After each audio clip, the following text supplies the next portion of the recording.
This is the easiest speech to make. I have great people, and all I'm doing is spewing off what the hell we've done. Through 4 long years before I took office, crooked Joe Biden and his allies in Congress inflicted the economic nightmare known as stagflation. How many times have you heard the word? We hit it with Joe. We hit everything. What a disaster. Meaning low growth and high inflation. How does that work? Not good. So you have lousy growth and high inflation. In fact, it's the lowest growth ever and the worst inflation in the history of our country. That is really tantamount to not having a good 4 years, right? In other words, Sleepy Joe and the people that ran the auto pen were a complete and total disaster for our nation. They were a disaster for our nation. Even Venezuela wasn't too bad, was it, huh?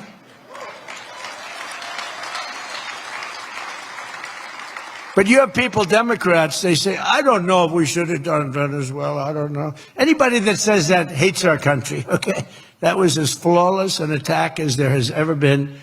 And they asked us to help them. They have 50 million barrels of oil. They said, take it. It's $5 billion. And we did. We're working with the Venezuelan people and representatives, and it's amazing. We're going to be great for Venezuela, great for our country. We're taking in, as I said, millions and millions of barrels of oil. And now they're coming in initially on a daily basis, 50 million, and values of over $5 billion. That's in one day.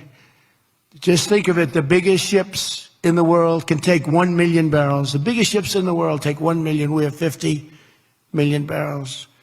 We need 50 of the biggest ships in the world just to get it out. We're bringing it in to be refined. It's an incredible feeling. It's great. Winning is a good thing. As of this morning, core inflation for the past 3 months has been just 1.6%. The numbers we just announced just before I came on stage.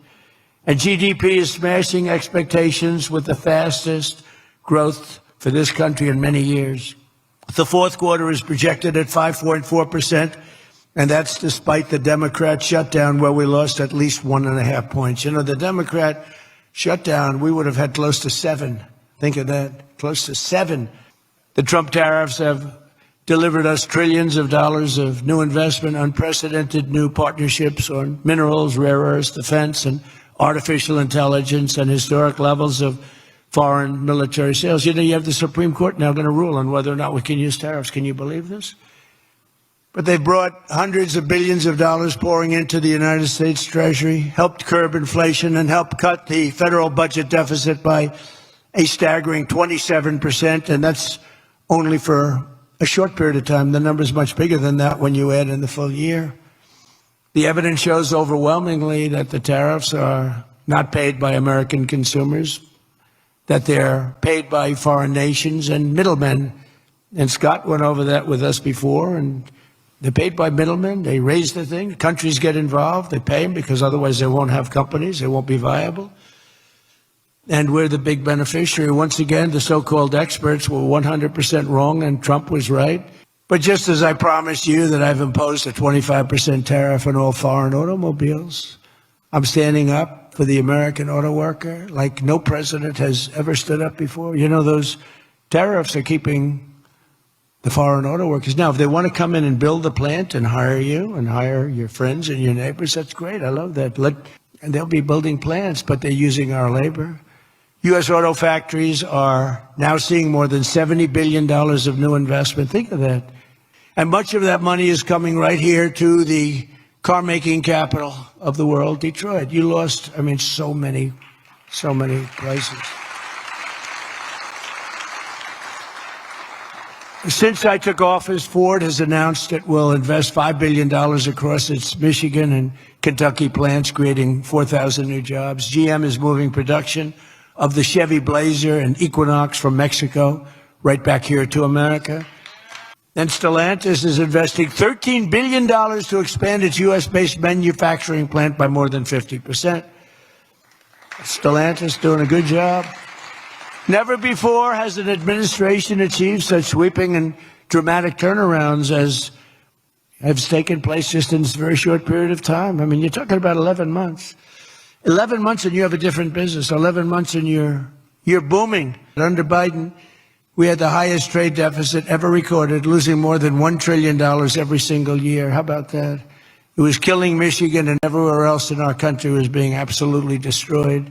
But in a matter of months, largely because of tariff income and the election result, we've slashed that gaping trade deficit by, in a short period of time, 62, it just came out, 62%. People are stunned. In 4 years of Biden, they secured less than $1 trillion of new investment in the United States. So 4 years, less than $1 trillion. In less than 1 year, I've secured commitments for over $18 trillion from all over the world, the most ever for any country. Stock market, every day, 48 days in a row, 48 days during the course of 11 months, we hit a new high on the stock market, all of them. In the old days, when you had good numbers, interest rates would go down. When you had good numbers, the market would go through the roof. That's the way we're going to make it again. That's the old-fashioned way. That's the right way. Today, if you announce great numbers, they raise interest rates to try and kill it. So you can never really have the kind of rally you should have. In the Fed, we have a real stiff in the Fed, but that's for another day. But they raise rates. So everyone says, oh, they announced great numbers. It's great, great, great. And the market goes down because they immediately raise rates. No. When the market goes up, they should lower rates. You want to see 20% and 25%? You want to see what we can do? We've got to go back to an old standard. When there's good news, the market should go up, not go down. Does that make sense to everybody? And that's the way it used to be for most of the time. That's the way you make a country great. But our growth potential is unlimited and could be much higher if we went back to sanity. We're not doing it anymore. We're talking about the head of the Fed, and I want somebody that when the market is doing great, interest rates can go down because our country becomes stronger. See, you view it differently. Our country becomes stronger, and therefore interest rates should go down, not up. They kill every rally, and they want to kill it because they're so petrified of inflation. And growth and inflation don't necessarily go hand in hand. You can have growth and very low inflation. In fact, oftentimes growth is good for low inflation. After real wages plummeted by $3,000 under Sleepy Joe Biden, real wages are up by $1,300 in less than 1 year under President Trump. For construction workers, wages are up $1,800. Don't forget, they were down $3,000. Factory workers over $2,000, and for many other workers, over $5,000. And I just gave the military, because we're doing so well, we're taking in so much money with the tariffs, I just gave them $1,776. You saw that, right? Meanwhile, grocery prices are starting to go rapidly down. Rent is down. Airfares are down. Hotel rates are down. Cell phone prices are down. And we're just getting started. But more importantly than going down, our growth is through the roof. It's way up. Gasoline is now under $2.50 a gallon in 17 states and under $2 in many places. We have some states it's $1.95, $1.99, $1.97.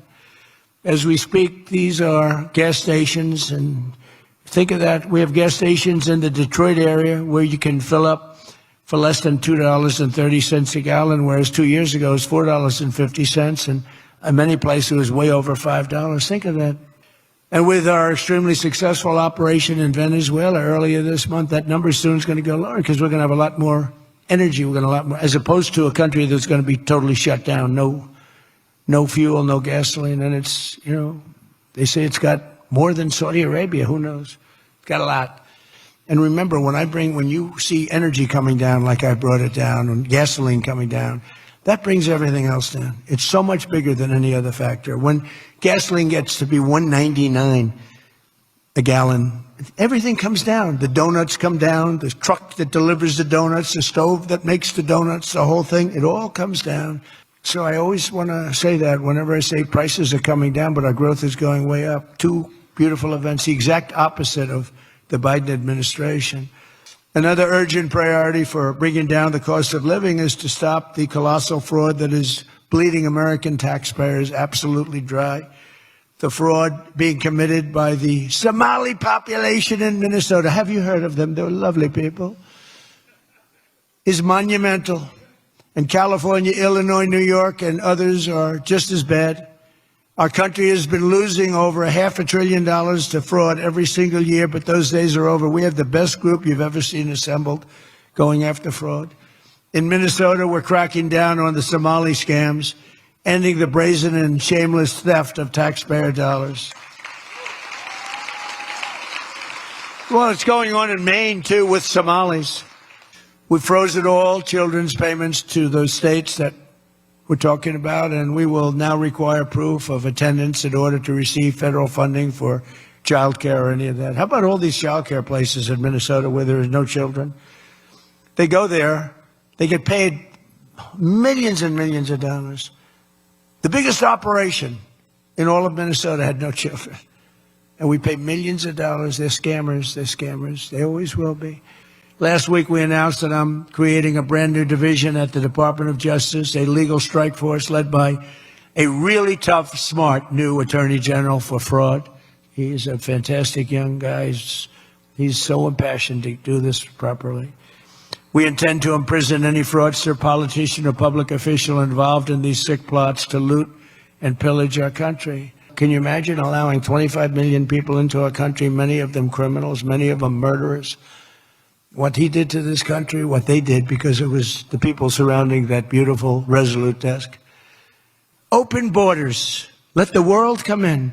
Let the world's prison population come into the United States, including all of the murders, 11,888. That's what we're trying to get out of Chicago and Minnesota and these places. And also we're freezing any and all welfare payments going to illegal immigrants that will start effective immediately. So when illegals come into California, Gavin Newsom, they come into California and they send us bills for people coming in. We're not paying it. So we're working on that very strongly. Just don't pay it. Additionally, from this moment forward, if you're on public assistance, like almost all Somalis are, did you see where 94% of them are on public assistance? You can't wire money out of the country back to your bank account from where you came. But more importantly, we probably aren't even going to give them the money anymore, the money going to them, because of the tremendous abuse and probably illegality being perpetrated on our country. We're not going to give them the money. We're not giving them the money. And they come here and they drive around in Mercedes-Benz. You know, the Mercedes-Benz dealers do well in that area of Minnesota. Can you believe it? They have nothing. They get welfare payments and they have Mercedes-Benzes. It angers me so much, but we're going to straighten out our country. This was done under Biden and Obama, very much under Obama. It all started under Obama. If we stop this fraud, this massive fraud, we're going to have a balanced budget. That's how much money you're talking. We'll have a balanced budget without all the growth I'm talking about. And then you add the growth, we got one hell of a country. We're giving 90-day notices to places like California, Scott. Right away, we're going to send out that notice. Additionally, starting February 1st, we're not making any payments to sanctuary cities or states having sanctuary cities because they do everything possible to protect criminals at the expense of American citizens, and it breeds fraud and crime and all of the other problems that come. So we're not making any payment to anybody that supports sanctuary cities.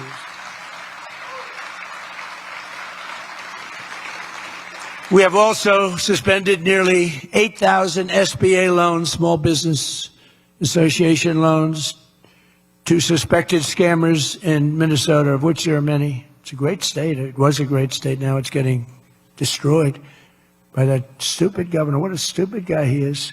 But he's a crook. I mean, he's an incompetent guy, but he's a crook. He allowed this to go. You can't have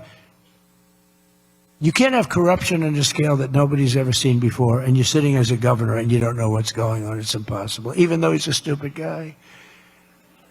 We're investigating large-scale visa fraud, and the Department of Justice has already charged nearly 100 people in criminal conspiracies in Minnesota. They're all over the place. They have a lot of people. One of the reasons I was so angry with Venezuela, they emptied their prisons almost entirely into the United States of America. Tren de Aragua was the gang. One of the worst, probably the most violent gang there is anywhere in the world, they say. We're getting them out. We've got a lot of them out already, but we're getting them out. We're also going to revoke the citizenship of any naturalized immigrant from Somalia or anywhere else who is convicted of defrauding our citizens. We're going to get them the hell out of here fast. So today, after less than 1 year, our border is secure. Remember, they talked about the border, how bad? In 3 weeks, I didn't go to Congress. I said, secure our border. And they did. Just before the election, it was almost impossible to get people to join the military. We had the worst enlistment in the history of our country, the worst. You couldn't get people for the Army, the Navy, the Air Force, the Marines, Space Force, the Coast Guard. You couldn't get people. And since right after the election, but especially since after January 20th when we took office, we have now the strongest enlistment we've ever had in the history of our country. We've never enlisted people so quickly, so easily. And we enlist by merit now. You know, we won a Supreme Court case that said you hire by merit. You go to college now by merit. Everything's by merit. Our country became great because of merit. And we have done some job. But think of it, a year and a half ago, we had the worst enlistment in history. And now we have the best enlistment. Things like that don't happen. You might go from the bad enlistment to okay, but you don't go from the worst in history to the best in history. But that's what we've done, every one of them. And that includes police and firefighters. It was very hard to get police. It was very hard to get firefighters, and now everybody wants those jobs. I just spoke to an AI guy, and that's booming too. I'm letting them build their own electric plants because people are saying, you know, the amount of electricity they need twice as much as electricity currently in the United States for every other business, home, factory. They need double. So I said, we can't do that. And then I had the idea. When they build these $50 billion plants, I'm going to let them build, and they're already building big electric plants to take care of their plant. And any excess electricity, they'll sell it back to our country. It's an unbelievable. But we're having it built privately. They're going to own their own electric. They're becoming their own electricity producer. And when they heard this idea, they thought it was great, but they didn't take it seriously because they said it's too good to be true. But then they realized that I was serious. They were getting them 2 and 3 week approvals. They don't have to wait for 20 years before they get rejected. You know, in the old days, they had to wait for 20 years, and then they get rejected at the end of 20 years. Guys would give up their whole career trying to get one approval, and then they get rejected. In every aspect of our agenda, we're putting America first, and nothing will stand in our way. Nothing's going to stand in our way, nothing. As part of those efforts at Davos, next week I'm going to provide much more detail about our housing policies so that every American who wants to own a home will be able to afford one. We have some great things happening with housing, as you know. You saw the $200 billion buy-in on bonds and mortgages. This will include a ban on large institutional investors buying up single-family homes all over the country and making it impossible for people to buy a home. And I've also announced that the U.S. government is purchasing $200 billion of mortgage bonds to bring down mortgage rates, and it's had a huge impact. It's already started. And just last week, the average 30-year mortgage dropped below 6% for the first time in many years. It's coming down very rapidly, and that's not with the help of the Fed. If I had the help of the Fed, it would be easier. But that jerk will be gone soon. In addition, I proudly called for the credit card companies to cap interest rates at 10% for 1 year because they're getting 28 and 30% and 32%. And it's unfair. The rates are way too high. To provide further relief to hardworking Americans, we'll also be confronting one of the biggest factors in driving up prices, the monstrosity known as the Unaffordable Care Act. You know what that is, right? It's Obamacare. It's a great name, Unaffordable Care Act. Nope. Did anybody ever think of that one before? It's true. It's the Unaffordable Care Act. Obamacare was a gift to make health insurance companies rich at the expense of the American people. In particular, the so-called enhanced premium tax credits were a corrupt payoff to the insurers, whose stock prices went up more than 1,000% after Obamacare was signed.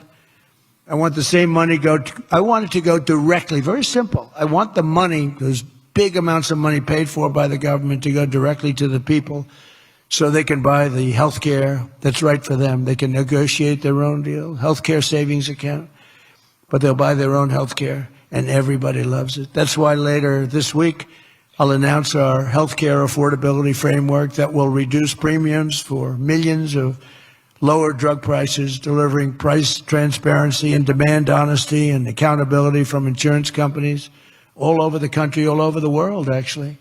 Healthcare costs will come down very fast with my most favored nation executive order. We're doing most favored nation drug prices. When we would have drug prices stay the same, everybody thought it was great. They're going to be coming down thousands of percents. We're standing up to special interests and slashing prescription drug prices by 300, 400, 500, and even 600% and more. The country that pays the lowest price in the world is the price that we're going to pay. And we got that because of tariffs, because I said to the countries they wouldn't approve it. The drug companies were tough, but they were fine. But they said the countries will never do it because you have a pill that sells for $10, you have to sell it for 20 or 30, so you'd have to double or triple the price of their health care there for prescription drugs. Ours would come down from $130 to $20, and it was unbelievable, but the countries wouldn't do it, so I called the countries. I said, if you don't do it, then I'm going to put a tariff on you, and the tariff's going to be 20 times more than the cost that you're having to pay for fair health care. And every one of them said, sir, we agree with you 100%. We would be honored to do it. It was really rather amazing. We could never do it. So think of that. You have most favored drug prices. Your drug prices are going to go down like from $100 to $10. Nobody can believe it. That's like a massive tax cut, which we gave you under the great big beautiful bill, by the way. No tax on tips, no tax on Social Security, no tax on overtime. I gave you promises, and I produced much more than I said I was going to produce. I gave you the largest tax cuts in American history, cutting taxes across the board in the great, big, beautiful bill. And as I told you, I mean, who would have gotten you no tax on tips, as I said before? No tax, I say it over and over again, no tax on overtime, no tax on Social Security for our seniors. Any senior should be voting for us because the Democrats won't do this. Doesn't work for them. And we also made interest on car loans fully tax deductible so that when you go out and buy a car, if you have a mortgage or you get a loan on a car, you're allowed to deduct interest for the first time ever. That's never happened before. But only for cars that are stamped with the beautiful words made in the USA. In other words, we're only letting that take place if the car is made like in Detroit or in the USA. Our tax cuts also provided 100% bonus depreciation on all new equipment and capital investments, meaning that for any manufacturer looking to bring production back to America, you can write it all off, everything, not in 38 years, not in 44 years, in 1 year. You write the whole thing off in 1 year. That's the biggest thing. And I've cut an unprecedented number of burdensome regulations. We're number one in the history of our country in cutting regulations. I promised to cut 10 old regulations for every one new regulation. So if we put on a regulation, the only way I'll allow it to happen is if the secretary, like Scott Bessent, cuts 10 old regulations. But instead, last year we actually cut 129 regulations for every one that we put in. Think of that. So nobody's ever cut regulations like I have. I terminated the insane electric vehicle mandate and ended the war on internal combustion engines. Once and for all, those engines were gone. And some people like them. And if they like them, great. And if they like electric, if they like any form of propulsion, any way you want to propel your car is okay, except for a couple of them, as I discussed. So I permanently stopped Joe Biden's ridiculous CAFE standards. You know what the CAFE standards are? They're standards that make it impossible for you to build a car affordably. They make it impossible for a car to really work right. The CAFE standards sound so nice. The CAFE standards, it's environmental standards that are impossible to meet. And we're canceling the EPA's absurd tailpipe emission standard, one of the worst ever. Drugs coming in by sea, down 97%. You've seen that? 97%. And we're trying we're really trying hard to find out who the hell is the other 3%. But we have them down 97%. And we're going to start hitting them by land, too. The hard part is done. By sea, nobody's coming. It hasn't been great for the fishing industry, however. Those that have a fishing boat, they're having a hard time getting customers. But You can't have everything. Nobody wants to go on boats. Nobody wants to go like 25 miles an hour. When you see a boat with 5 engines on the back of it going 65 miles an hour, and it's loaded up with hundreds of bags that you see cellophane with white, typically it's not fishing. How about the couple of submarines we took down? We took out 2 submarines, and the Democrats say they were fishing. No, they were submarines. They build a very fast, it's a drug-carrying submarine. They have a lot of money. And we took them out, and the Democrats claimed that they were fishing. We shouldn't ruin people's beautiful fishing journey. It's unbelievable what we have to go through.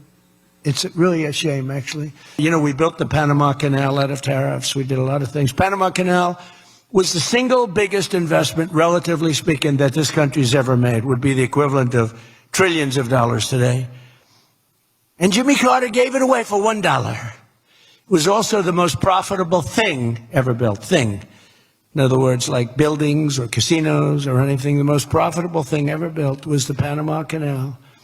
And brilliantly, Jimmy Carter thought the country of Panama should have it, even though we lost 36,000 people to the mosquito. You know that, right? To the mosquito and a certain snake, which was not a very nice reptile. This was a brutal reptile. You got bit, it was over. It was just like, bye-bye, everybody. We lost 36,000 people. Malaria, the mosquito, and the snake.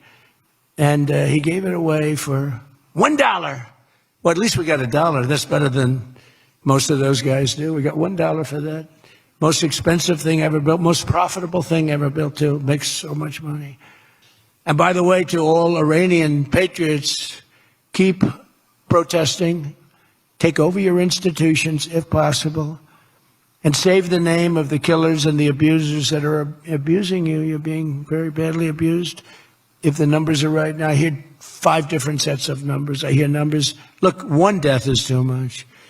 But I hear much lower numbers, and then I hear much higher numbers. But I say save their names because they'll pay a very big price. And I've canceled all meetings with the Iranian officials until the senseless killing of protesters stops. And all I say to them is help is on its way. You saw that I put tariffs on anybody doing business with Iran. Just went into effect today. And I say make Iran great again. You know, it was a great country until these monsters came in and took it over.